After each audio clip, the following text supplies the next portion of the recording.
Inflation is a real problem. Investors need to be protecting their portfolios and their retirement from the devastating effects of inflation. So inflation has reaccelerated to 3.5%.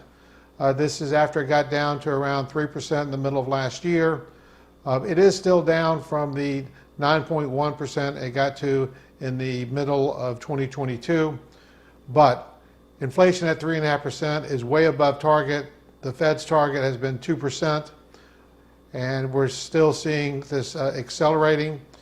We basically had a little deceleration last year as the economy slowed down, and we got down to a 3% number, but we've now reaccelerated back to 3.5%. Now, the compounding effect of this is that as inflation moves up at 3.5%, the real purchasing power of your dollar continues to go down. So when you take a look at what would be a hypothetical $1 million in cash in March of 2021, and it would have declined down to purchasing power of $848,000. So that means that your $1 million is now worth only $848,000 when compared to how much it was worth in March of 2021. This is the negative, pervasive deterioration that you see from inflation. So when the politicians have talked about, oh, inflation has gone down, they don't really mean that prices have gone down. Prices continue to go up 3.5% year over year. What they mean is it's decelerated. Inflation has come down from its high of 9.1%, which was unbearable, to a less bearable 3.5%. But it's still a problem. We're continuing to see inflation being very persistent. We think it's a longer-term problem, and the reason for that is primarily the federal government spending is completely out of control. You see here with the black line, that is the deficit spending, and deficit spending is going to run around $2 trillion in deficit this year. That's taking into account expenditures of $6.5 trillion and tax receipts of around $4.5 trillion. And you can see the deficit continues to expand year over year. This is driven by two things. One is continuing increasing expenditures by the federal government, and now they have this additional problem of interest expense is shooting up and will continue to compound upon itself, compound upon the debt. The debt is currently around $34 trillion. That's going to continue to increase over time. So we have basically a permanent problem of federal spending. There is no way politically to get this back into a box. And so we're going to have this expenditures continue just to expand. The Federal Reserve is contributing to the inflation problem and has also been complicit in helping to finance the huge deficits that occurred. So basically, when you look back to 2007, 2008, the Federal Reserve balance sheet was at $872 billion. It then blew up during the financial crisis and more than doubled. And then Bernanke had quantitative easing forever, which just basically continued to drive up the Federal Reserve balance sheet, keeping interest rates low in order to stimulate the economy, even when we were in a growth mode. And then you had a period of brief contraction, and then you had the COVID crisis, and the Federal Reserve balance sheet exploded again up to the $8.9 trillion. It's had some modest contraction down to $7.4 trillion during quantitative tightening over the past couple years. But as you can see, $7.4 trillion is still up dramatically from where we were prior to the financial crisis, approximately up ninefold. So this is a real issue that is not going away. So basically the Federal Reserve buys bonds, mortgages, etc., puts that on the balance sheet, and then pumps out cash. So there's still a lot of excess cash floating around, which is helping to chase prices higher for goods and services.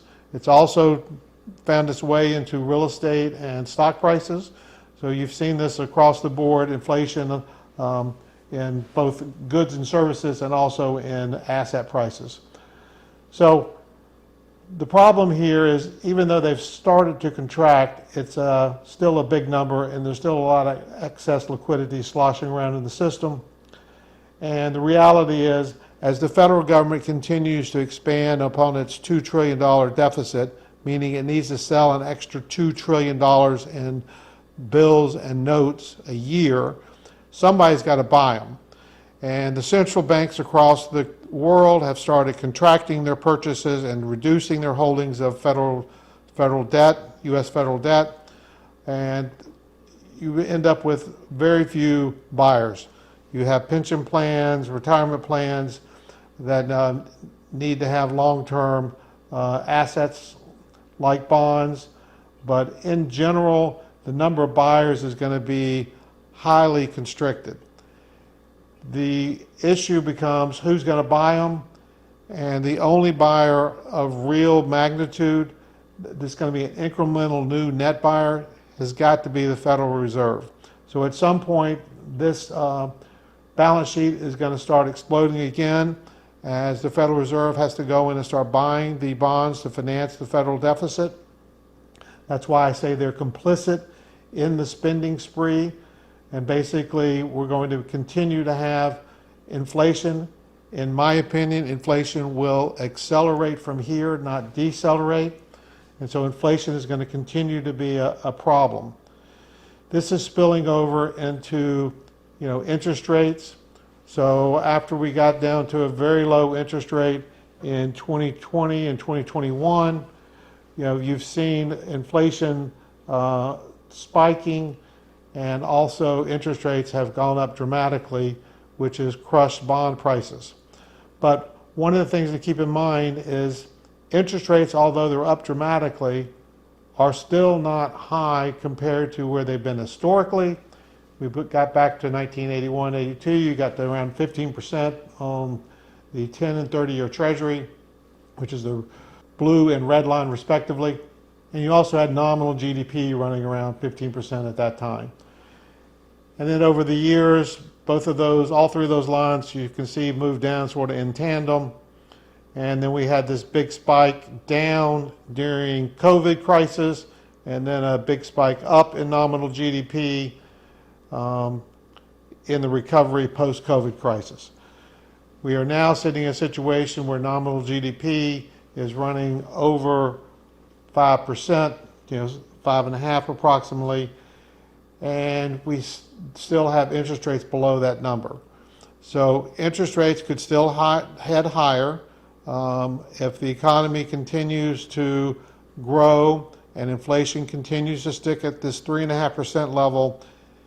Bond prices probably will readjust higher, and we'll have higher interest rates, which ends up being an additional problem for the federal government as they're selling this $2 trillion of additional bonds a year, and they're having to refinance their short-term bonds, which have lower interest rates at a higher interest rate. So that's going to compound the problem of interest expense for the federal government. So we think that the federal government deficit and interest expense and debt are all past the point of fixing, and those should be accelerating over time. We think that that's going to drive inflation higher, and then at some point that's going to force the Federal Reserve to come in and start buying bonds again, because they're going to be the only buyer, and it's going to be the only way to keep interest rates from going completely crazy. So our view is that you need to own assets that will do well in inflation. Stocks are one of those assets. Stocks in general should do well as they represent real businesses that are growing their revenues, be able to increase prices, and so that will help with their profits. But in addition to that, more specifically, we really like the energy stocks, stocks focused on oil. We think that those are going to be big beneficiaries. We think the oil situation is set up very well from a supply-demand balance. The oil industry has been underinvesting in its new reserves, new production, and you're going to see very tight situation where demand begins to really push on the available supplies, which will mean prices need to go up in order to dampen demand. So that should be good for the oil companies. We also like gold stocks. We think that those are very well positioned. A lot of the gold stocks and most of the oil stocks do pay nice dividends, and they're deeply undervalued from a earnings basis. So those are our two favorite sectors. But stocks in general, even high PE growth stocks, should do well over time. As interest rates go up, there will probably be some sort of blip in the pricing of some of these high PE stocks. So we would expect some sort of correction as the interest rates and bond prices, interest rates go up and bond prices go down. But over time, those should still be a nice inflation hedge. We are avoiding long-term bonds. So any bond over 5 years we think is setting yourself up for confiscation by inflation. Those do very poorly. And then they got the added potential negative if interest rates go up. The Federal Reserve doesn't step in quickly and stop rates from going up. You're going to have a situation where they go down in nominal price while at the same time their value is being eaten away by inflation. We do think that cash-like instruments, T-bills, CDs under 1 year make sense. You can get over 5% yield on those. They're very safe. They should roll over, so you're not really putting yourself at a lot of risk to inflation. You are going to have some deterioration in the real purchasing value, but you're also getting offset with a 5.25% type return on that investment currently. So we advise investors to focus on the fact that we have gone through a secular change in inflation. Inflation was in a nominal decline on a secular basis from 1982 to 2022. We have now seen an increase in inflation. We think that is a secular increase. Now, do I think it's really going to accelerate for almost 40 years like it did on the downside? No, I don't think it's going to accelerate for 40 years. But if you have acceleration for 5 to 10 years, inflation is going to be a real problem, and your portfolio and your retirement needs to be protected from that inflation problem. So that's what we're doing. Please remember to take a look at our full disclosure on our website. And remember, this is not investment advice, but merely what we are doing with our own portfolios. Thank you for your time, and have a great day.